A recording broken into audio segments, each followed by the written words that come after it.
Il y avait une question là, du coup moi j'ai déjà donné une réponse, mais la question c'était selon toi la whey c'est est-ce qu'il faut la prendre tous les jours, même les jours où on s'entraîne pas? Alors, pour moi, non, pas obligatoire. On avait déjà parlé dans notre ancien live. Hmm. Tout dépend du quota de protéines que tu as besoin par jour. Et c'est tout, c'est tout. Si tu peux l'apporter via ton alimentation solide, pas du tout utile. Si par contre, bah, par manque de temps et que tu vois que tu n'as pas ton quota de prot, oui, oui, tu peux la prendre même les jours de repos. Voilà. C'est pas en Hmm. fait, tu t'entraînes, il faut prendre de la protéine, tu vois. Hmm. Voilà. Moi, c'est exactement ce que j'ai dit. J'ai dit voilà, faut vraiment tu peux avoir des jours d'entraînement, tu prends pas de whey, et des jours de repos, tu prends de la whey. Ouais, tout à fait. Bon, on a pas mal de questions, on va essayer quand même Vas-y, de vas-y. répondre à ces. Euh, Ah oui, non. quel est pour développer des pectoraux? Vas-y, vas-y, commence si tu veux. Moi, j'aime bien les dips. Les dips, si tu, ça peut être vraiment efficace si tu viens bien pencher en fait plus vers l'avant et que tu effectues vraiment un beau dip, on va dire, efficace pour le bas des pectoraux. Après, tu as les pompes en défilé, vraiment très bien aussi. Toujours par contre avec une bonne technique. C'est ça qui est compliqué en fait. C'est les pectoraux, bah, où ça s'insère en fait, c'est vraiment en fait, si par exemple tu engages ton épaule avant, bah, c'est fini, tu sens plus le pec. Donc tu vois, tu peux avoir dire l'exercice magique, c'est les pompes déclinées, mais en fait, si tu as une mauvaise posture sur cette exécution, c'est pas le top. Donc prends le temps du coup, je pense, sur tes exercices pour les pectoraux. Et franchement, ouais, les pompes déclinées, moi je dirais vraiment top. Hmm. Moi, ouais, moi j'aurais tendance à dire tout ce qui est, en fait, tout ce qui va être mouvement de poussée dans un angle qui va être vers l'avant et vers le bas. Donc, généralement les dips, développer décliné à la barre, aux haltères. Souvent, il n'y a pas beaucoup de bandes de développer décliné dans les salles. Et après, tout ce qui va être mouvement d'écarté aussi, où du coup, bah, tu vas aller chercher vers le bas, où tu auras plutôt les poulies en haut, du coup. Donc tout ça, c'est des exercices de pectoraux qui vont permettre de travailler les pectoraux du coup sur leur faisceau costal, donc le bas du pec, le bas du pec. Mais ouais, c'était quoi la question? C'est les meilleurs exos? Ou- Quel exercice pour développer le bas des Ok. pecs? Bah, tout ce qui va être ouais, dips, donc les machines à dips, les dips au poids du corps, les écartés où tu vas finir avec les mains vers le bas où les poulies seront réglées en haut, et Ouais. développer décliné aussi. Voilà. Voilà, voilà. Et ouais, je pense que. Et après aussi, on a tous des cages thoraciques différentes, des morphologies différentes. Donc en fait, d'une personne à l'autre aussi, les exercices, on va pas tous les ressentir de la même façon. C'est pour ça qu'il faut vraiment essayer sur soi et voir bah, lesquels on préfère, quoi. Exact. En fonction de l'inclinaison de notre sternum, etc. Alors, attends, je reviens. Juste en haut, il y avait, comment il s'appelle? Il était dans le live juste avant, donc là, je l'ai relancé. Il m'a demandé, je veux faire une prise de masse rapide. Et en gros, sa question, c'était je dois m'entraîner. Attends, elle est là. Je dois m'entraîner combien de fois par semaine, s'il te plaît? Est-ce que tu veux commencer, Jordan, ou est-ce que tu veux que j'y aille? Vas-y, commence si tu veux. Ok. Alors, donc déjà, je disais, prise de masse rapide, alors faut pas être trop pressé, faut prendre son temps, parce que généralement, dès qu'on veut faire les choses trop rapidement, bah, on fait de la merde, on saute les étapes, et surtout sur une prise de masse, c'est le meilleur moyen de faire du gras, tout simplement. Et ensuite, bah, tout simplement, tu dois t'entraîner le nombre de fois que tu peux, que ton emploi du temps te le permet. On arrive sur la base de l'entraînement, de toute façon, il faut que tu adhères à ton entraînement. Si, je sais pas, tu as un programme d'entraînement sur 5 jours par semaine, mais que je sais pas que tu peux y aller que 3 fois, en fait, tu vas te sentir frustré. Après, tu peux avoir un programme d'entraînement de 5 jours, enfin de 5 entraînements, mais que tu peux tourner sur 10 jours aussi. Ça, c'est possible. Mais grosso modo, moi, je te recommanderais quand même le minimum, je te dirais 3. Et si tu fais plus de 5, c'est-à-dire que tes entraînements, il y a peut-être un problème dedans et qu'ils sont peut-être pas assez intenses. Moi, c'est la fourchette que je te recommande, c'est entre 3 et 5. Plus tu pourras en faire, mieux ce sera, à condition que bah, tout ce qui est à côté, c'est bien, que ça te permette de récupérer et que tu n'accumules pas trop de fatigue, quoi. Voilà, je sais pas qu'est-ce que tu en penses, Jordan, de ton côté. C'est le même Ouais, avec moi, si tu... pour être assez, qu'on soit du coup, qu'on perde plus trop de temps et qu'on chaque fois on répète un peu les mêmes choses. De toute façon, je suis d'accord avec toi. Je rajouterai du coup, euh, c'est tout simplement en fait, c'est ça, c'est ton volume que tu peux mettre tout simplement sur la semaine, sur tes exercices, sur tes entraînements, par rapport à ta vie que tu as actuellement. Voilà, chacun des différentes et tout. Vraiment, c'est bête à dire. J'ai un client, il adore s'entraîner, tout simplement, c'est une passion pour lui. Et bah, le volume, on l'a mis sur 7 jours. Tu vois.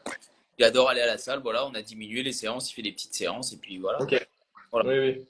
Oui, Tu ça vois, dépend du volume sur la semaine aussi, bien sûr. Ouais. S'il a des petites on séances, il fait faut 7 jours, s'entraîner 7 jours. ça peut être 10 jours, en fait, il n'y a pas de lundi, mardi, mercredi. Tu vois, Hmm. c'est ça. Voilà. Après, ça dépend. Effectivement, par contre, si le mec est calé, il sait que il peut que s'entraîner lundi, vendredi, terminé. Tu gères pour te mettre un volume assez Assez élevé sur ces jours-là. casse sur ces jours-là pour pouvoir progresser un peu, quoi. Voilà. C'est ça. En fait, si vous pouvez vous entraîner que 2 fois par semaine, bah, le mieux, ce sera d'avoir beaucoup de séries sur ces séances-là. Si possible, des supersets si vous n'avez pas le temps. Sinon, si vous avez le temps, bah, ce sera des séances qui seront longues. Mais bon, plus une séance est longue, plus tu fais un exercice loin dans ta séance de muscu, moins il sera efficace parce que plus tu seras fatigué dessus, quoi. Donc, Ouais. donc voilà. Super, merci pour les conseils. J'avais vu quelque chose, je crois qu'il y a une maman qui... Moi, Ah non. Alors, je- attends. question là, je débute, je m'entraîne 3 fois par semaine. Body. Je n'ai pas trop de courbatures et ne ressens pas vraiment les muscles. J'essaye pourtant de m'appliquer sur les mouvements. Alors, déjà, je pense que du coup, si tu débutes, te prends pas la tête. Te prends pas la tête. En fait, au début, tu n'auras pas vraiment une bonne connexion, tu vois, cerveau-muscle, à te dire, ok, là, je sens le haut des pectoraux, la partie claviculaire, le trapèze, machin. Pense juste, comme tu as dit, du coup, à avoir vraiment tu vois, une bonne technique. C'est bête à dire, mais n'hésite pas à aller, du coup, regarder les vidéos d'Evan, qu'il t'explique vraiment les mouvements, du coup, sur ses vidéos. Donc, franchement, c'est bête à dire, mais si tu effectues un bon mouvement, crois-moi que la mécanique, tout simplement, que ton corps va faire, le muscle va travailler. C'est tout bête. Hein. Tu ressentiras pas tu vas pas sentir le muscle sur le moment, mais si la mécanique est ok, et la technique est bonne, c'est bon, c'est Et validé. que Voilà. Donc et que tu es assez proche de l'échec. Parce exact. que souvent, les gens, ils font bien leur truc, ils n'ont pas de Voilà. courbature, mais en même temps, Par ils peuvent exemple faire là, encore 20 reps, tu je vais vois. faire une bonne flexion, tu vois, de mon coude. Je suis bien, hein. Je suis dans l'alignement, très bien. Effectivement, si j'en fais 10 comme ça, j'aurai jamais de courbature. Donc il faut quand même ajouter, bien sûr, Marge adéquate. euh, et de la charge, voilà. Et que vraiment, comme tu as dit, il faut être proche de l'échec. Et ça, souvent, les gens, quand tu parles d'échec, ils sont loin, loin, loin, loin, loin, loin, loin, loin. Parce que malheureusement, tu vas dire 10 reps. Ok, je m'arrête 10. C'est bon. Je viens faire 10 flexions. Tu vois là j'en ai fait 10. Hop, c'est bon. Je prends 1 minute 30 de récup. J'arrête. Alors, effectivement, si pendant ta séance, tu as fait ça sur tous tes exercices, pourtant tu as une technique irréprochable, tu n'auras pas de courbature. Voilà. Ouais. Puis après, bah, on en avait parlé dans notre ancien live. Si vous voulez le revoir, d'ailleurs, il est dispo sur YouTube, sur ma chaîne Evan Coach. On avait parlé des courbatures, donc si ça vous dit après, voilà, si ça vous dit après ce live, allez checker la vidéo. Et courbature ne veut pas dire progression, tout simplement. Voilà. Je pas de courbature, je ne ressens pas vraiment les muscles. Et après, ouais, surtout si tu débutes, en fait, tu n'as tellement pas de coordination déjà de ton côté que c'est dur. Si tu débutes, bah, souvent c'est des positions dans lesquelles tu n'es pas trop à l'aise et du coup tu ressens, soit tu ressens rien du tout parce que tu n'as pas la bonne charge, soit tu ressens tout le corps parce que bah, juste c'est un mouvement auquel tu n'es pas adapté et du coup bah, tu as mal partout. Et aussi, bah, si tu as du mal à sentir les muscles, des fois c'est juste bah, voilà, tu n'arrives pas à contracter toutes tes fibres musculaires d'un muscle en même temps parce que bah, tu es débutant et que tu n'as pas, tout simplement cette pratique, quoi. Enfin, je pense qu'on peut passer à la suite, Jordan. Ouais, vas-y, vas-y, on Il y fait dès avait que. ouais, Lynn, du coup, qui posait une question. Donc, un conseil pour les mamans qui veulent perdre, raffermir le ventre après la grossesse. Est-ce que tu veux te lancer là-dessus, Jordan, ou... Ouais, je peux me lancer là-dessus. Parce qu'en fait, toi, ta copine a eu un enfant il y Exact. a un an ou un truc comme ça? 2 ans, j'ai un petit 2 ans? coup. Euh, alors, le conseil, puisque du coup, en plus, madame, en fait, c'est que souvent, tu as sangle abdominale. elle va prendre un coup, tu vois. Bah, tout simplement, bah, c'est au niveau de ton transverse, bah, tout a explosé, on va dire. Aussi, même pareil au niveau pour vous, au niveau du périnée et tout. Donc, les premières choses que je dirais, c'est déjà prendre son temps, réadapter petit à petit tout ce qui va être ta sangle abdominale avec des exercices qui vont être, tu vois, travail de gainage sans charge dessus, tu vois, pas des grosses flexions. Il faut vraiment que ton transverse se réhabitue, que tu reprennes du coup la notion avec ton périnée, tu vois, de venir vraiment en fait protéger cette zone contractée. Voilà. Franchement, la base des bases, je dirais pour d'abord reprendre du coup, raffermir le ventre, gainage et reprendre des activités sans impact, peut-être la marche, des choses comme ça, petit à petit. Et après, bah, tout bêtement, comme tout le monde, comme une personne qui est et qui veut renforcer sa sangle abdominale, prendre du poids, perdre du poids, bah, faire du renfort, une surcharge progressive. Voilà. Hmm. Et puis moi, je rajouterais même peut-être faire du vacuum, tu vois, Ouais, renforcer. carrément. Voilà, le vacuum, bah, si tu sais pas ce que c'est, Ouais. Lynn, c'est un exercice de respiration qui permettent de renforcer du coup le transverse. Le transverse, si tu sais pas ce que c'est, en gros, c'est le muscle qui est tout autour de qui fait tout le tour de ton ventre et en fait, c'est ce qui tient un peu tes organes. Et tout simplement, en renforçant ton transverse, tu auras beaucoup plus cet effet taille Et je fine. Et rajoute euh, vas-y. juste ça, comme tu disais, ouais, le transverse, c'est vrai, pas. Mais c'est ça le plus important, en fait. En Mm. gros, toi, tes tablettes là, ou même ce que on peut te montrer sur les réseaux, et tout, en fait, on s'en fout. Et vraiment, tu sais, en termes de santé, on s'en fout. C'est le muscle qui s'est hypertrophié. Le transverse, c'est ça qui va, c'est la protection, on va dire, qui va Mm. protéger tes organes, tes lombaires, ton bas du dos. C'est vraiment le, le tour de ton tronc qui vraiment qui est en protection, quoi. Mm. Pour t'expliquer, tu as les organes, le transverse, le six-pack en Ouais. gros, voilà. Et ensuite bah, tu as le gras. Et du coup, bah, si tu veux du coup, bah, déjà perdre du ventre, il faudrait que tu fasses un déficit calorique. Tu pourras pas cibler l'endroit où tu veux perdre du gras. Et du coup, il faut juste que tu fasses un déficit calorique pour ça. Voilà. Je pense on a fait bien le tour de cette vidéo-là, de cette question-là. On peut passer, je pense, à la Et next. Qu'est-ce que tu en penses? hop, ouais, ouais, j'ai une autre question.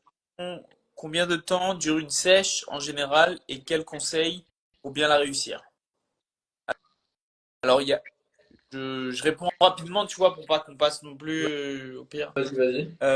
Alors, combien de temps dure une sèche? Déjà, tout dépend. En fait, déjà, tu utilises le mot sèche. J'aime pas trop ce terme-là vraiment, parce que pour moi, c'est quand tu vas faire en fait une compétition, vraiment où tu vas pousser le truc. Je pense que souvent, en fait, ce que les personnes veulent, c'est tout simplement en fait bah, perdre un peu de poids et être défini musculairement un peu plus, tu vois. Faire un Parce que sèche, c'est le terme que tu emploies du coup pour une compétition et là, du coup, ce n'est même plus santé. Tu vois, moi qui ai fait une compète, la sèche, c'est pas santé. Donc voilà, déjà pour ça. Euh, Combien de temps ça dure?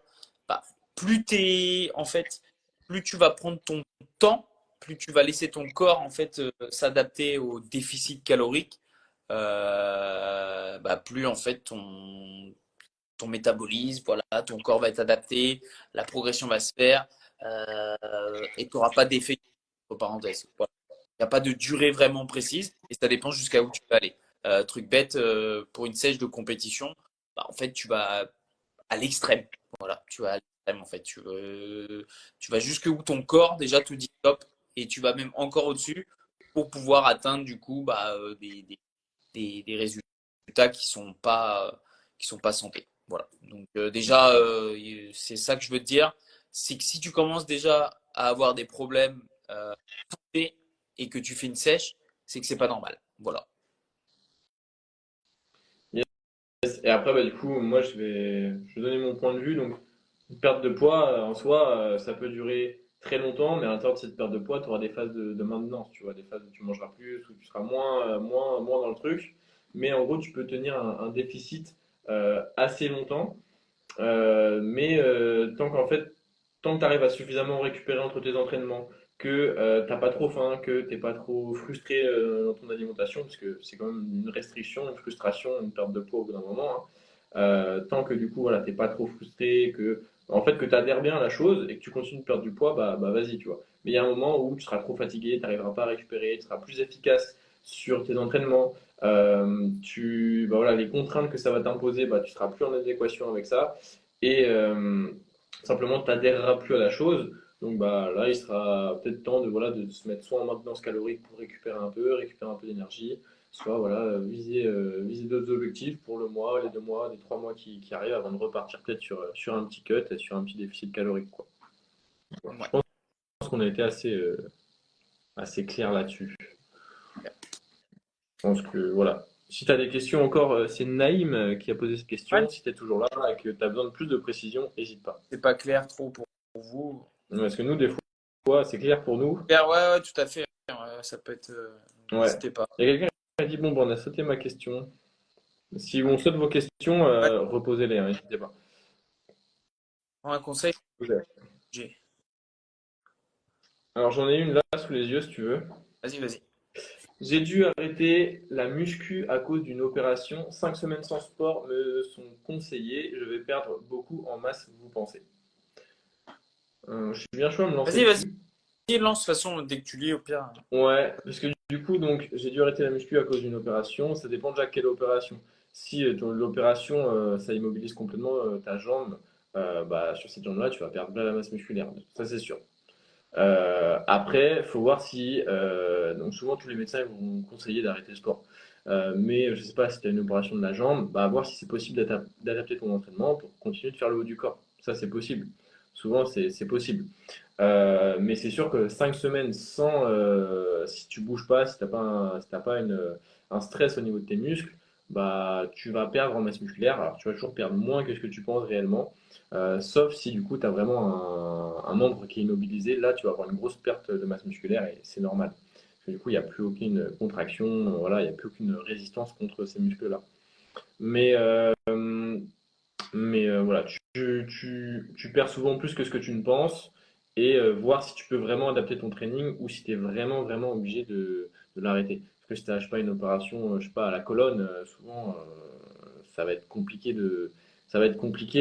d'adapter. Donc à voir. Souvent on peut adapter, mais quand c'est pas le cas, bah faut prendre son mal en patience. Et de toute façon, quand on commence à se réentraîner, il y a ce qu'on appelle la mémoire musculaire et du coup, bah, tu reprends très très rapidement en quelques semaines ce que tu as perdu, quoi. Voilà. Est-ce que tu as envie d'apporter des précisions là-dessus, Jordan, ou est-ce que tu es du même avis? Je suis OK avec toi. Le seul truc que je dirais, et c'est là qu'il faut faire attention et que souvent les personnes ne font pas, c'est que si du coup tu as une grosse immobilisation, bah, fais attention à ton alimentation. C'est bête à dire. Mais crois-moi que si ton corps a été habitué à même trois séances par semaine, bouger, et là du jour au lendemain, tu es immobilisé, mais si tu remanges la même chose que tu étais habitué, bah, c'est triste à dire, mais tu vas perdre en masse musculaire et tu vas prendre du coup en masse grasse. Voilà, Hmm. tu auras un surplus, des dépenses. Et là, ça fait mal parce que bah, du coup, tu te dis, j'ai tout perdu musculairement et en plus J'ai plus du fat. que j'ai été il y a 5 semaines. Ou alors tu continues à manger comme tu manges, mais par contre, faut faire voilà l'activité physique. Donc, bah, en l'occurrence, la marche, souvent, faut que tu marches pas mal, Ouais, quoi. voilà, Si tu peux marcher suite à ton opération. bien adapté. Donc, euh, Tu dois donc faire attention voilà. à ça, tout dépend du coup de l'opération. Voilà. Hmm. Il y a une autre question là. Du coup, j'ai ouvert sur mon ordi le live, comme ça j'ai Ah toutes les ouais, questions. bien. Je te laisserai commencer si tu veux. Un footballeur peut s'entraîner comme un bodybuilder à 16 ans. C'est ça la question. Ok. Alors, bon, bah, c'est bien ce qu'on voit du coup sur les réseaux et tout. Je pense que c'est ça qui motive déjà. Il y a beaucoup de jeunes maintenant qui se mettent du coup à la salle. Moi, j'ai fait du foot. Voilà, que j'ai joué à un bon niveau. Rien à voir. Rien à voir.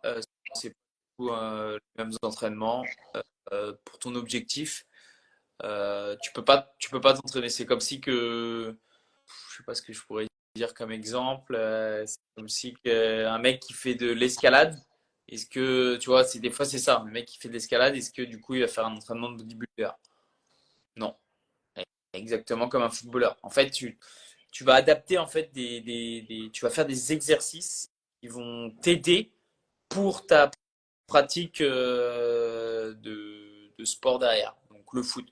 Donc je sais pas, par exemple, tout bête, bah, tu vas travailler ton explosivité. Voilà. Qui va t'aider du coup bah, sur le terrain, aller chercher un ballon beaucoup plus vite. Voilà. Ça servira à rien d'hypertrophier du coup, admettons, en plus tes jambes, admettons, de faire des séries interminables, d'avoir des photos énormes et en fait, bah, qui vont te servir strictement à rien pour ton sport derrière. Ah si, peut-être si les personnes qui vont te voir sur le côté et qui vont te dire ah il a des petits sauts quand même, mais ça ne te servira pas pour ton sport. Voilà. Je sais pas si j'ai bien Mm. répondu à ta question, tu me diras Ariane. Et je sais pas si tu voulais ajouter Evan toi un petit peu. Bah, moi, je dirais déjà, donc la question c'est un footballeur peut s'entraîner comme un bodybuilder à 16 ans. Bah, en soi, il faut déjà définir ton objectif. Est-ce que ton objectif c'est d'être fort au foot? Est-ce que c'est d'être footballeur pro? Ou est-ce que c'est d'être bodybuilder, faire de la muscu et d'être un muscu à bloc?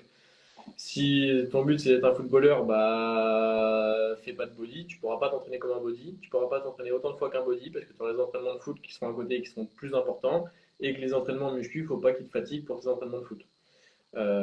Donc non, tu pourras pas t'entraîner comme un body si tu veux être footballeur. Par contre, si tu veux être body et que tu fais du foot à côté, bah c'est déjà un peu mieux, mais tu vois, tu peux t'entraîner en muscu toute la semaine et je sais pas, jouer au foot le week-end avec tes potes dans ton club, tu vois. Ça c'est possible.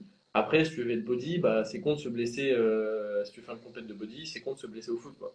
Et plus tu vas être proche de ta sèche, de la fin de ta sèche, bah faudra peut-être arrêter le foot, quoi. C'est comme tout. Dans une vie de tous les jours, les deux sont compatibles, muscu et foot. Faut juste définir qu'est-ce que tu as vraiment envie de faire, si tu as un objectif de compétition ou autre, et bah mettre plus l'accent sur l'un ou sur l'autre, adapter l'entraînement, et, euh, et voilà, tout simplement, quoi. Je pense qu'on a bien fait le tour de la question, mais ouais, c'est possible, mais voilà, à voir au cas par cas, et à définir quel est ton objectif final, quoi. J'ai la prochaine question sous les yeux. Est-ce que tu veux que je la lise, Jordan? Vas-y. Bonsoir à vous deux. Pour du renfort, il est préférable de faire les mêmes séances sur plusieurs semaines ou au contraire, il faut les diversifier, donc en gros, les changer souvent. Merci. Est-ce que tu veux te lancer là-dessus ou tu veux que je me lance? Vas-y, lance-toi, lance-toi. Hmm. Fais- Alors, bah, ça dépend de ce que la personne entend par du renfort. Est-ce que c'est du renfort en mode du renfort juste pour un sport en particulier ou si ton but c'est de faire de la muscu en mode bah tu veux te muscler, développer ta masse musculaire, parce que là ça va changer. Mais si ton but c'est de faire de la muscu, de développer ta masse musculaire, il est préférable de garder tes séances sur plusieurs semaines et de ne pas les changer tant que tu progresses à l'entraînement sur ces séances-là et que tu prends du plaisir à les faire tout simplement. Mais si au contraire tu t'es plus sur du renfort pour accompagner un sport ou juste pour te sentir bien et te maintenir en bonne santé, bah fais tout simplement ce que tu adhères. Donc si t'aimes bien changer de séance à chaque fois, bah change de séance à chaque fois. Voilà. Je pense que ça c'est mon avis sur la chose et ce qui est, voilà, faut vraiment définir une fois de plus l'objectif de pourquoi tu fais du renfort. Est-ce que c'est en mode muscu ou est-ce que c'est en mode juste voilà être en bonne santé ou aider pour un autre sport, quoi. Ok, très bien. Je suis d'accord avec toi. Je rajouterai attention sur le renfort plaisir et genre j'adore du coup faire les pecs, faire les pecs, faire les pecs, faire les pecs, faire les pecs. Tu vois, c'est bête à dire, hein, mais oui c'est bien, tu vas te faire plaisir, mais malheureusement tu vas créer des déséquilibres et donc bah là c'est pas top. Donc bah fais ce qui te plaît, que t'aimes bien, mais c'est quand même d'équilibrer, c'est-à-dire des parties que tu vas venir renforcer. Tu fais une partie avant de ton corps, bah, bien, voilà. Tu fais les pecs, tu fais le dos, un petit peu. Quoi. Exo pec, un exo dos, voilà, quoi. En gros, quoi. sera déjà toujours mieux que de dire je fais du biceps, du curl biceps, du curl biceps, du curl Les gens, biceps et des pecs. ça s'arrête que au devant. Les pecs, les biceps, Ouais, les abdos, des fois un peu les voilà. épaules. Et ils vont pas trop en bas, tu vois. Un peu Non, les quadris des fois. Mais c'est rare. on mettra un jean. Loïc Denis, merci pour les infos, les gars. Bah, merci à toi, Loïc, d'être sur le live. Et Je n'hésite vois pas à plus. poser des questions si tu en as une ou si tu en as d'autres. Je sais pas si on t'a déjà répondu à une question. J'ai une question de Joël. Bonsoir, que me conseillerez-vous pour affiner les mollets? Alors, pour affiner les mollets, bah, tout dépend en fait. Je pense que affiner les mollets, tu vas pas pouvoir vraiment spécifiquement affiner du coup vraiment les mollets. Euh, la seule chose que tu peux faire pour affiner les mollets, ce serait du coup tout simplement bah, de créer un déficit, moins manger en gros et perdre du muscle même, tu vois. En gros, pour affiner tes mollets. Ça peut être une stratégie, hein. Comment? Ça peut être une Ça peut être, stratégie si tu veux vraiment affiner les mollets, perdre tes mollets. Tu ça- fais plus de muscu du tout sur les jambes. tu fais plus Tu fais... sur les jambes, tu manges moins et que tu. Après, ça va te créer vraiment des équipes parce que les mollets, en fait, c'est ouais, super. Faut pas croire, mais c'est ça qui va te tu permettre fais- tu vois. Mais tu fais plus aucun exercice de où tu as les mollets. Tu peux juste garder à la rigueur du leg extension, tu vois. Et encore, mais ouais, tu peux garder leg extension, adducteur, peut-être les exos d'isolation sur les fessiers, peut-être un peu de leg curl, tu vois. Mais si tu veux vraiment, vraiment, vraiment affiner les mollets, euh, ouais, t'arrêtes complètement de faire le bas du corps, quoi. Ouais, T'arrêtes, t'attends et tu vas perdre en muscle. Voilà. Et après, si tu veux perdre en gras, bah, faut que tu crées un déficit calorique. voilà. Voilà. Par contre, si tu veux garder ton muscle, bah, continue de faire les mollets, mais crée juste un déficit calorique. Et comme je l'ai dit dans le dernier live, je crois, ton corps c'est un ballon de baudruche. Quand tu perds du gras, bah, c'est comme quand tu le dégonfles, il se dégonfle de tous les côtés en même temps. Donc, voilà. Je pense qu'on a fait le tour là-dessus. Là, toi, tu dois partir à 20h du coup. Ouais, je dois partir à 20h, donc je vais essayer peut-être de. Ouais, bah, si tu veux, moi, je te fais un petit débrief de 5 minutes sur le Fitex. Vas-y, ouais, on fait comme ça. Vraiment vite fait. Et après, bon, je resterai peut-être quelques minutes encore. J'ai pas mal de taf. Vu que j'ai eu un week-end bien chargé. Mais je resterai peut-être encore à répondre à quelques questions. Vas-y. Donc, j'étais au Fitex ce week-end, si vous avez suivi un peu mes stories. Ceux qui savent pas ce que c'est, le Fitex, en gros, c'est le salon du fitness maintenant. C'est complètement différent d'avant le Covid déjà. Avant le Covid, c'était beaucoup plus ouvert à tout le monde, je trouve. Même si c'est toujours le cas, mais je trouve que maintenant, c'est un peu plus orienté pour les pros quand même, donc les coachs et les gérants de salle. Même si, voilà, si vous êtes un pratiquant, vous pouvez suivre des cours co, vous pouvez venir voir vos influenceurs bref. Vous pouvez commander, acheter des produits, donc c'est ouvert à tout le monde. Du coup, au niveau du Fitex, c'était vraiment pas mal. J'ai trouvé plus grand que l'année dernière. Parce que l'année dernière, j'avais déjà été. Je crois qu'il y avait plus de trucs. Par contre, sur la journée du samedi, même sur les autres jours, j'ai regardé un peu les conférences qu'il y avait. Donc, du coup, il y a des coachs qui viennent, ils font des conférences, il y a des avocats pour les coachs, des Ah, choses comme ça qui viennent. J'ai trouvé des sujets un peu moins bien, tu vois, que l'année dernière. J'ai même pas du tout écouté une conférence du début à la fin. Mais je trouvais un peu moins bien. Alors, est-ce que c'était que sur la journée du samedi, tu vois, où moi je trouvais pas mon plaisir dans ce qu'il y avait. Mais je trouvais un peu moins bien là-dessus. Il y avait toujours les Smiths qui donnaient les ouais, cours. ouais. Là, c'est un truc Ouais, de ouf. ça- J'ai mis une story, je sais pas si t'as vu, ils sont 200-300. ouais, bah, ouais. Je sais pas si j'ai mis en story d'ailleurs. Mais ils sont genre 200-300, ouais, les 200 à suivre le cours facile. Le bordel, les mecs, ils sont 8-10 sur Ouais, scène. Il y a v'là le jeu de lumière, il y a v'là la musique, ouais. c'est Compris. incroyable, tu vois. Chaud, hein. C'est un show, hein. Oui, c'est un show. De toute façon, les Smiths, ils font du show, hein, très clairement. Et puis, il y avait le body combat aussi, ils faisaient des cours de body combat. Et tu sais, du coup, t'as le salon, une partie salon et une partie cours collectif. Mais c'est dans le même hangar, en gros. Et c'est juste séparé avec un grand mur, tu vois. Ok. Et du coup, bah, toi, t'es sur le salon et t'entends des Ya, ya. Enfin, tu sais, à 200-300 qui font Ouais. ça ensemble, tu vois, ça fout le bordel. Mais ouais, Et non, il y a franchement, c'était. j'ai entendu parler pas mal d'influenceurs. Ouais, j'ai vu Essan NFC. J'ai vu, donc lui il était sur le stand de Eric Favre. J'ai vu qui, genre, ça va pas parler aux gens, mais j'ai vu Aurélien Broussal-Derval. Je pense que tu connais, vu Ah qu'il y a ouais. eu Clément en Oui. formateur. Clément parle beaucoup de lui. Il y avait Christophe Batz aussi. Je sais pas si tu vois qui c'est. Si. Il fait pas mal de formations pour les coachs. Donc, c'est lui qui donne les conférences d'ailleurs, enfin il organise ça. J'ai vu qui? J'ai vu Denis Gallois de Nutrimuscle. Ouais. J'ai vu, donc il y avait également Antoine GBZ, donc un Nutrimuscle aussi. Il y avait, Et Antoine comment? Lucas Gouif aussi. Ouais, Lucas Gouif, voilà, Et, Lucas Gouif. et tiens, Il y avait le juste, Corona Gym. comment tu t'as trouvé un petit peu physiquement? Euh, bah, moi, je les ai regardés de loin, Antoine, Lucas, Ouais. tout ça, parce que c'est pas forcément des gens que je consomme beaucoup leur contenu. Je les ai vus de loin. Et bah, tu vois que bah, sur les réseaux, c'est toujours plus impressionnant qu'en vrai, On tu est vois. Il y a toujours les meilleures lumières. d'accord que c'est pas non plus. Non, bah, tu vois qu'ils ont des beaux physiques, des bons Ouais. physiques, mais voilà, les réseaux, c'est toujours. Ils C'est ça que vont prendre peut-être 20 photos, garder la meilleure, celle où il y a le meilleur angle, la meilleure lumière, la meilleure congestion. les Voilà. gens, ils s'en rendent pas compte. Ouais. Même, hein, tu sais, ils sont ouverts à ça. Mais il faut pas croire, mais sur les réseaux, mais c'est, si tu vois la personne, tu te dis, mais c'est Antoine GBT, par exemple, inatteignable. Inatteignable. Tu te dis, impossible, personne ne peut avoir ça. Alors qu'en vrai, tu te dis, en fait, voilà, ouais, c'est Plus rien, accessible quoi. que ce que tu penses, quoi. Bah, oui, tu mets un peu de congestion, un peu de lumière. Mm. Après, ils ont quand même des putains de physiques, tu vois, mais tu vois que Ouais, sur les réseaux, c'est beaucoup plus impressionnant qu'en vrai. Voilà. et il y avait ils faisaient des petits challenges, des trucs comme Ouais, ça. Genre, ouais, j'en ai fait un d'ailleurs, faut que je poste en story. J'ai filmé plein de trucs, ah, mais stylé. vraiment, j'étais dans mon salon, j'ai filmé dans mon salon. Il y avait un challenge, c'était 60 secondes, tu devais faire le maximum de reps avec une barre de soulevé de terre à 60 kilos. Et du coup, j'ai fait 52 ou 53 reps, Ah, quelque chose comme ça. Et le record était à 72, tu vois. Mais du coup, j'ai regardé les mecs qui faisaient après moi. Mais tu vois que des fois, ils comptent des reps, il limite. n'y a pas l'extension complète. La barre, elle touche pas le sol, des fois, où il n'y a que un poids sur deux qui touche le Bon. sol.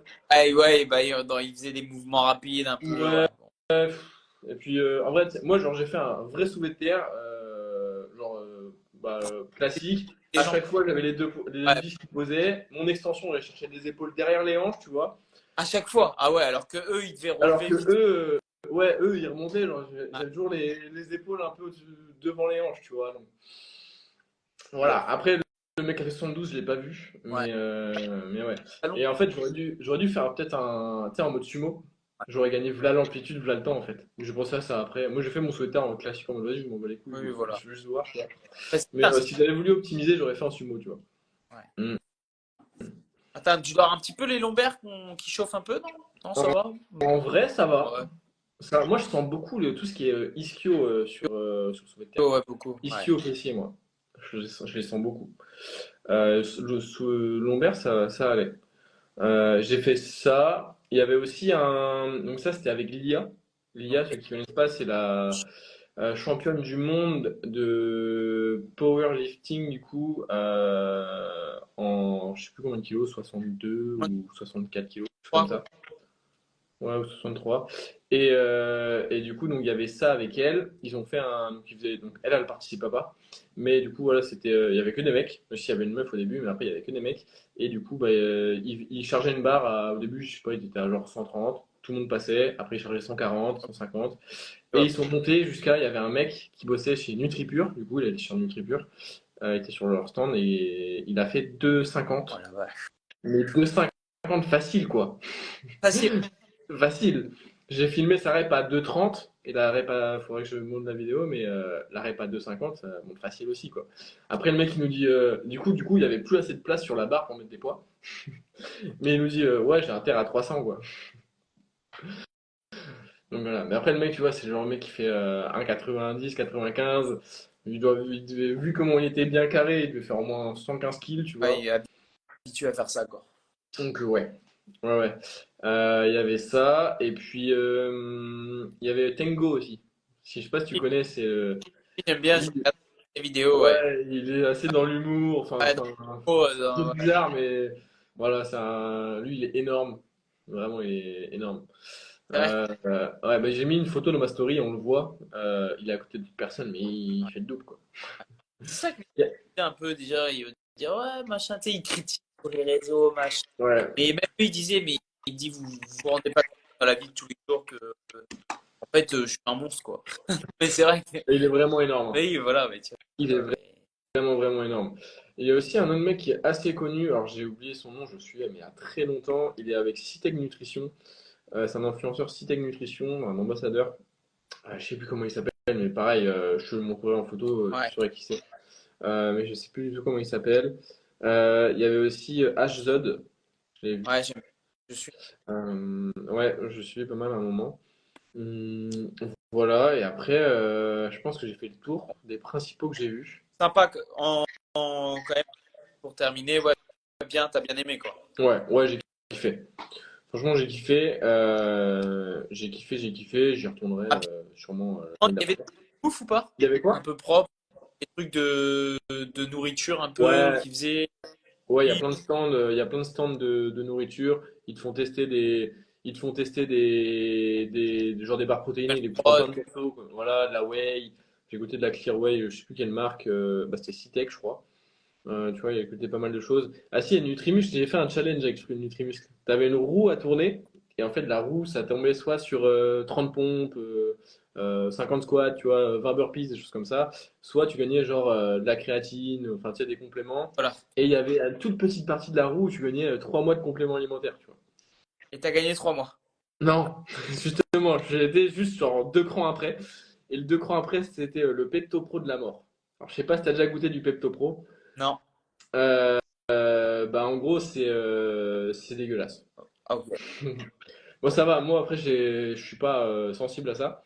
Mais les gens qui buvaient ça avant ou après moi qui sont tombés là-dessus, Ah, ils tiraient dégueulasse. la tronche, quoi.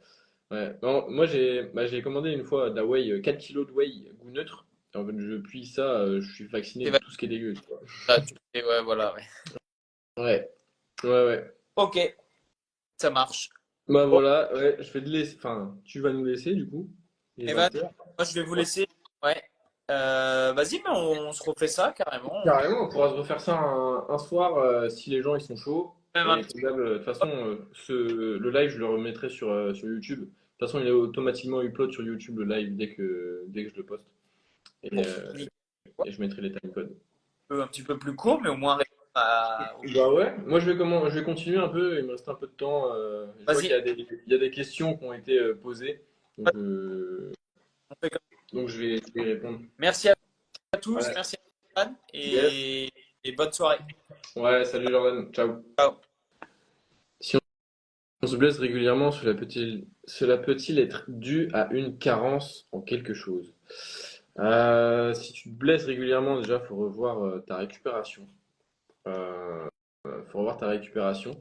Peut-être que bah voilà, si tu sors tous les week-ends, si ton alimentation bah ça apporte pas à ton corps ce qu'il faut, bah tu as beaucoup plus de chances de te blesser. Si tu t'entraînes alors que tu es fatigué, bah tu as beaucoup plus de chances de te blesser. Donc déjà avant de voir les carences, bah regarde si tu dors assez, si tu dors suffisamment. Regarde, après, tu regardes ta nutrition. Est-ce que tu consommes des aliments de qualité qui t'apportent des micronutriments et des bons macronutriments aussi, mais suffisamment de micronutriments, donc vitamines, minéraux, etc., pour pas avoir de carence. Et bien sûr, il faut voir après qu'est-ce que tu fais lors de tes séances et quel sport tu pratiques. Si tu pratiques un sport qui a haut risque de blessure, bah là, malheureusement, genre le rugby, malheureusement, bah, tu peux rien. Après, si tu te blesses en muscu, bah, faut tout simplement peut-être voir pour te faire coacher, prendre des séances avec un coach, prendre un coach en ligne, pour revoir tes exécutions, pour voir tes placements, pour voilà, travailler en technique, accepter de mettre son ego de côté quelques temps pour bah, retravailler en technique, reprendre vraiment des bonnes techniques et remettre de la charge progressivement. Feed, j'ai une DUJ, donc dépense énergétique journalière à 2400 et je suis en déficit à 1800 cal. Est-ce que je dois augmenter car trop bas? En fait, il faut juste vous dire que bah, il n'y a pas d'endroit où tu es trop bas, du moins pas sur du court terme. Si à 1800 cal, tu perds du poids, si tu adhères bien à ça, donc ça veut dire que si tu acceptes, du coup, c'est ce qu'on pourrait considérer comme un gros déficit calorique quand même. Si du coup tu adhères bien à ça, que bah, tu n'as pas trop de sensation de faim, que tu es OK avec ça, tu peux le garder. Tant que tu perds du poids avec ça, garde-le. Par contre, au moment où tu commences à te dire, voilà, j'en ai marre d'avoir faim, j'ai plus d'énergie, j'arrive pas à récupérer, mes séances du coup bah, sont pas efficaces parce que je récupère pas bien, bah, peut-être à ce moment-là, réduire un peu le déficit pour le faire un peu moins agressif. Euh, et, euh, et du coup, bah, toujours perdre du poids avec un plus de calories. Souvent, on dit, en fait, il y a deux techniques de perdre du poids, enfin deux techniques. Il y a deux types de, de méthodes. Une méthode agressive qui va engendrer plus de faim, plus de frustration, plus de fatigue, et une méthode plus douce qui va bah, engendrer moins de faim, moins de frustration, moins de fatigue. Si tu adhères bien à l'agressif, bah, fais de l'agressif. Par contre, tu pourras pas le tenir très longtemps. Par contre, si tu veux quelque chose de plus progressif que tu peux tenir longtemps, bah, fais peut-être un déficit calorique un peu moins agressif. Et tu peux commencer par un gros déficit calorique agressif et partir sur un déficit moins agressif par la suite. C'est possible. Alors Axel, je vais pas louper tes questions du coup. J'avais dû poser un truc du style, peut-on développer un physique athlétique sans whey ni créatine? As-tu des bonnes raisons pour me déconseiller ces compléments? Alors oui, tu peux développer un physique athlétique sans whey ni créatine, tout simplement parce que tu peux trouver de la whey et de la créatine dans ton alimentation. Donc si tu as suffisamment de whey, donc de protéines, si tu as suffisamment de protéines et de créatine via ton alimentation classique, euh, tu, tu n'en as pas besoin de supplémenter. As-tu des bonnes raisons pour me déconseiller ces suppléments? Non, ce sont des bons compléments. La créatine, ouais, la créatine monohydrate, si je dis pas de bêtises, c'était le complément le plus étudié de tous. Donc vraiment la créatine, tu peux y aller les yeux fermés. La whey, pareil, il n'y a aucun danger. Du moins si t'as pas de problème de santé particulier ou autre, vas-y. Et, euh, et donc non, j'ai aucune raison de te déconseiller ces compléments. Par contre, je peux te conseiller de te supplémenter de ces compléments si et seulement si tu n'arrives pas à avoir cette protéine avec ton alimentation classique ou si tu n'as pas de source de créatine dans ton alimentation classique. Généralement, c'est assez difficile d'avoir suffisamment de créatine avec son alimentation classique. Donc tu peux peut-être te supplémenter rien qu'en créatine, ça pourrait être intéressant. Après, la créatine, ça fait pas de magie, hein, c'est pas de miracle, mais ça peut t'aider à mieux récupérer. Du coup, tu pourras pousser plus longtemps, pousser plus lourd, et du coup, tu auras automatiquement plus de gains. Mais voilà, pour ceux qui ne savent pas, la créatine, vous allez en trouver principalement dans la viande rouge. Euh, Principalement la viande rouge, après, j'ai pas d'autres sources. Ah, si là, ils disent le hareng, ouais, c'est que dans la. Enfin, déjà c'est dans une source de prot, mais voilà, souvent c'est hareng, voilà, viande rouge, bœuf, saumon, il y en a un peu, thon. Euh, voilà. Mais généralement, on recommande d'aller entre 3 et 5 grammes par jour, peut-être un peu plus, ça va dépendre de chaque personne, mais voilà, dans 1 kilo de saumon, vous avez 4,5 grammes. Donc, faut manger beaucoup de saumon pour avoir assez de créatine, quoi. Donc, euh, donc, supplémenter en créatine, ça peut être intéressant. Niveau accompagnement personnalisé, tu as une grille tarifaire. Alors, on parlera de ça en message, tu veux, Axel.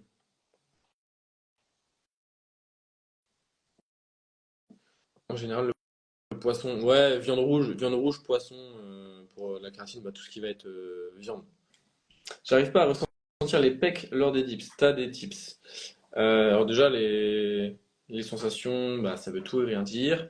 Après, si tu as du mal à ressentir les pecs, bah, ce que je peux te conseiller, c'est de bien t'échauffer déjà.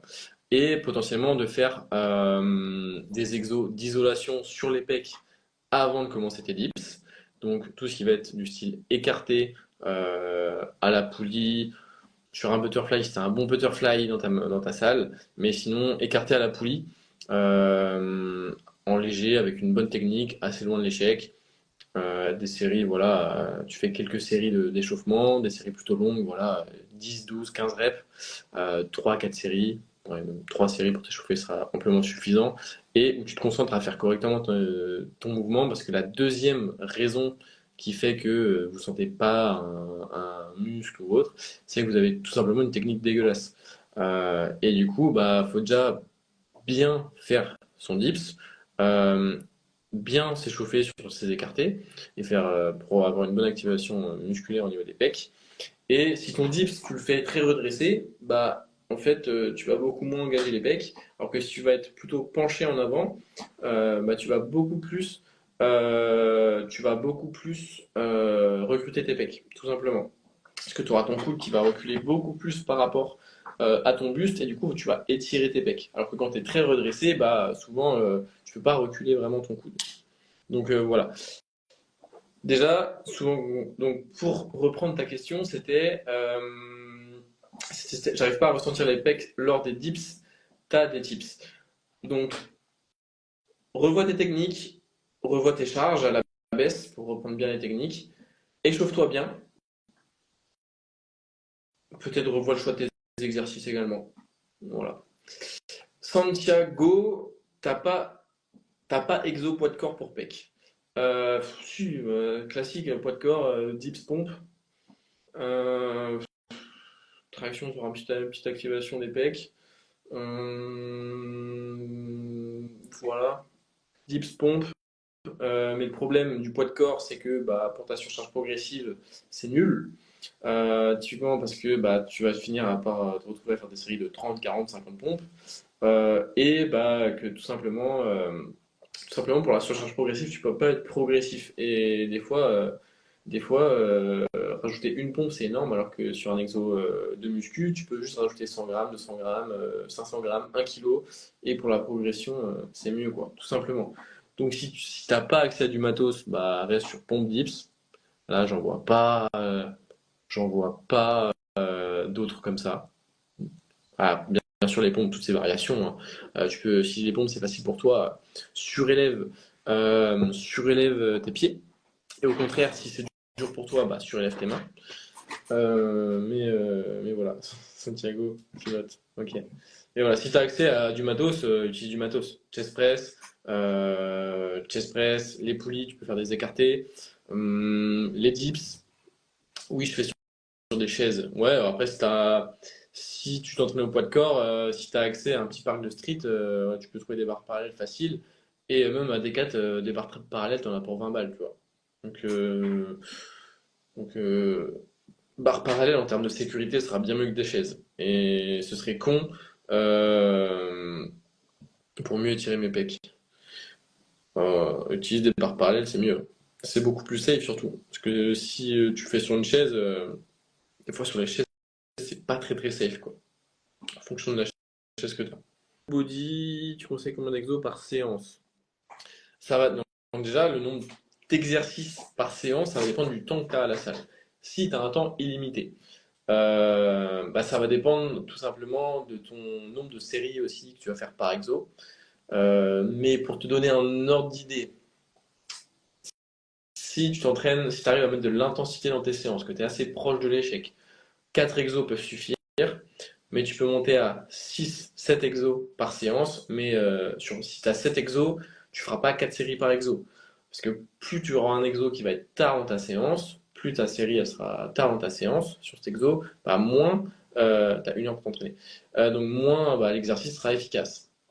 Donc en vrai, tu peux aller entre 4 et 7. Si tu as 1 heure du coup pour t'entraîner, tu peux. Alors ça dépend si tu as 1 heure de séance ou 1 heure avec échauffement, ça change. Voilà, si on considère que tu as 1 heure de séance pure et dure entre le moment où tu commences ta première série et où tu fais ta dernière série, en 1 heure, tu peux te caler. Ça va dépendre du nombre de séries que tu fais par exo, mais en 1 heure, tu peux avoir. Je vais te parler en série. En 1 heure, tu peux avoir à peu près, je dirais 15 séries d'entraînement, entre 15 et 20. Ça va dépendre du temps de repos que tu prends, entre 15 et 20. Et du coup, si tu fais 3 séries par exo et que tu as 15 séries sur ta séance, ça te fait 5 exos. Donc voilà, si tu as 1 heure d'entraînement pur et dur, voilà, tu peux caler entre 15 et 20 séries. Après, s'il y a des exos que tu fais que 2 séries, bah du coup tu auras plus d'exos. Voilà. Faut penser plutôt en termes de séries par entraînement, enfin par heure, tu vois, plutôt que d'exos. Parce que si un exo que tu fais qu'une série, tu vois, si tu fais un gros hack squat bien lourd et que tu fais qu'une série, ça te fait un exo déjà, tu vois. Donc là, si tu as 1 heure, généralement 5, 6 exos. peut-être 4, 4 exos, ça dépend. Question, donc dis-moi si ma réponse ça te convient, si tu t'as pas compris quelque chose, tu vas approfondir. Théo, je vais à la salle depuis 1 an, maintenant 3 fois par semaine, et je mange le plus de poulet riz possible, plus whey, mais je trouve ma prise de masse insuffisante, voire lente. As-tu des conseils? Arrête de manger poulet riz, déjà. Mets de la variété dans ton alimentation. Si tu manges toujours poulet riz, bah, en termes de micronutrition, ça va être nul. Tu n'auras pas de vitamines, tu n'auras pas de minéraux. Euh, Même en termes de variété, de goût, de plaisir dans ton alimentation, tu vas pas kiffer. Donc, varie un petit peu. Mange des patates, mange du boulgour, je sais pas, je parle en termes de glucides. Mange des patates, mange du boulgour, mange des fruits, voilà, change tes sources de glucides. En termes de viande, de protéines, bah, change, mets du saumon, mets de la viande rouge, mets de la viande blanche. Je sais pas, moi j'aime bien de temps en temps mettre du végétal, ça peut être intéressant aussi. Plus whey, t'es pas obligé de consommer de la whey si tu as suffisamment de prod dans ton alimentation. C'est pas de la whey qui te fera prendre du muscle. Euh, je trouve ma prise de masse insuffisante, voire lente. Alors, du coup, une prise de masse, c'est toujours plus lent. Enfin, une prise de muscle, c'est toujours plus lent que ce qu'on pense. Vaut mieux être lent, enfin se trouver lent plutôt que d'aller trop vite, brûler les étapes et bah, prendre du gras. Et bah, si tu veux accélérer ta prise de masse, bah, peut-être augmente un peu le surplus calorique que tu as, donc augmente les calories que tu manges et, augmente les calories que tu manges à condition que tu fasses pas trop de gras. Et pour savoir si tu fais du gras ou pas, je te conseille de regarder ton tour de taille. Donc si ton tour de taille il augmente de trop, bah, c'est que c'est pas bon. Donc voilà. Le problème, c'est que c'est toujours tout est très large. Il n'y a pas une chose en particulier. Accélérer ta prise de masse musculaire, bah, revois également tes techniques, revois peut-être ton programme d'entraînement qui est mal structuré, revois ta nutrition, revois ton sommeil, plein de choses à revoir. Fais-toi coacher si tu sais pas le faire tout seul, si tu as des questions ou autres. Donc Fit qui nous redit merci, c'est parfait. Je pense faire 5 exos de 3 séries et faire 4 pour certains exos si j'ai le temps. Ouais, ça peut être une technique, tu vois. Tu vois, moi je te dis, ouais, 1 heure en vrai, ça te fait 15 séries, ça te fait une série toutes les 4 minutes, sachant que des fois tu dois changer, mettre en place du matériel. Voilà, entre 15 et 20 séries, je pense que c'est possible de faire sur 1 heure. Après, tout dépend des exercices que tu fais, parce que sur 3 séries de squat, ça va te prendre beaucoup plus de temps que 3 séries de curl biceps, tout simplement parce que tes temps de repos seront beaucoup plus longs sur du squat que sur du biceps. Ça dépend également de ta proximité de l'échec. Si tu vas très proche, enfin si tu vas à l'échec, tu auras besoin d'un peu plus de temps de repos que si tu es loin de l'échec. Enfin, loin de l'échec que si tu es à 2 reps, 3 reps, 4 reps de l'échec. Donc voilà, il y a ça à prendre en compte. Mais ouais, je pense que te fixer voilà, entre 15 et 20 séries, ça peut être bien. Même moins de 15, hein, parce que tu vois, si tu fais que des gros exercices polyarticulaires, c'est pour ça que je te disais tout à l'heure, tu peux avoir 4 exos. 4 exos, tu fais 3 séries, que des gros exos polyarticulaires, ça te fait 12 séries sur l'heure tu verras que tu auras du mal à rentrer plus que 12 séries, tu vois. Il faut penser plutôt en termes de séries par heure, et encore c'est difficile, parce que ça dépendra des exos, et plutôt que de penser en exos par heure d'entraînement. Et puis des fois, on se dit, ouais, je vais faire 7 exos en 1 heure, mais en fait, au final, tu bâcles tes exos, quoi. Théo, merci pour tes réponses. Si j'augmente mon apport calorique, je vais prendre trop de gras. J'en ai déjà pris pas mal. Donc, je vais revoir mon programme plus tôt. Après, voilà, ouais, revois ton programme, revois surtout tes techniques d'entraînement, enfin tes exécutions plutôt, tes techniques à l'entraînement. Revois peut-être ton sommeil et bah, peut-être faire un petit cut, parce que quand ton taux de masse grasse il est trop élevé, bah, tu as ton niveau d'œstrogène qui augmente. Donc, l'œstrogène, c'est l'hormone féminine, entre guillemets et tu as ton taux de testo qui baisse. Enfin bref, plus tu as un taux de masse grasse qui va être élevé, plus ça va être difficile de faire du muscle. Alors dans une certaine mesure, bien évidemment, mais quand tu montes au-dessus des 20% de masse grasse, généralement, il faut que tu fasses un petit cut et que tu perdes du poids. Baptiste, j'ai une question. Est-ce que pour la force, il faut faire plusieurs exercices? Bah, ça dépend. Tu vas être fort sur quoi? Est-ce que tu vas être fort sur des mouvements de muscu en particulier et faire du power comme du squat, bench, deadlift? Ou est-ce que tu veux être juste fort au quotidien? Si tu veux être fort au quotidien, bah, généralement, quand tu vas t'entraîner en muscu, tu vas être fort sur ces mouvements-là. tu vas pas forcément être fort au quotidien. Bien sûr, ça va être une aide pour avoir plus de force. Mais dans tous les cas, pour répondre à ta question pure et dure, pour être fort, et puis il faut faire plusieurs exercices. Plusieurs exercices, oui, parce que si tu fais que du développé couché, tu ne seras pas fort sur les jambes. Donc oui, fais plusieurs exercices. Et après, si tu voulais dire plusieurs exercices par groupe musculaire, je te dirais oui aussi pour tout simplement varier les angles dans lesquels tu vas travailler, varier aussi les tensions. Euh, voilà.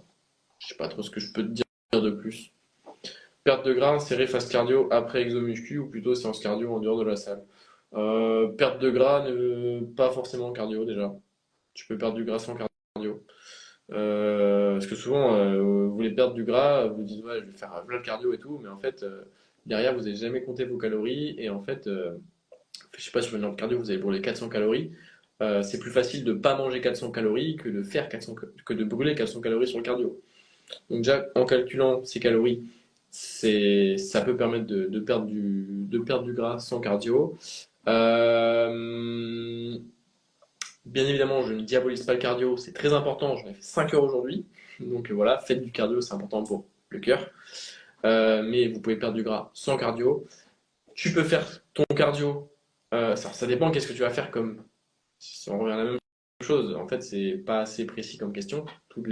Souvent, les questions que vous posez sont trop larges. Mais après, c'est parce que je suis aussi. Voilà, j'ai poncé la chose et j'ai une vue globale, une vue d'ensemble. Et en fonction du cardio que vous allez faire, il faudra plutôt le faire soit en dehors. Alors, attendez, il faut que je mette mon ordi à charger. Sinon, je vois plus de lumière. Je reviens dans 10 secondes.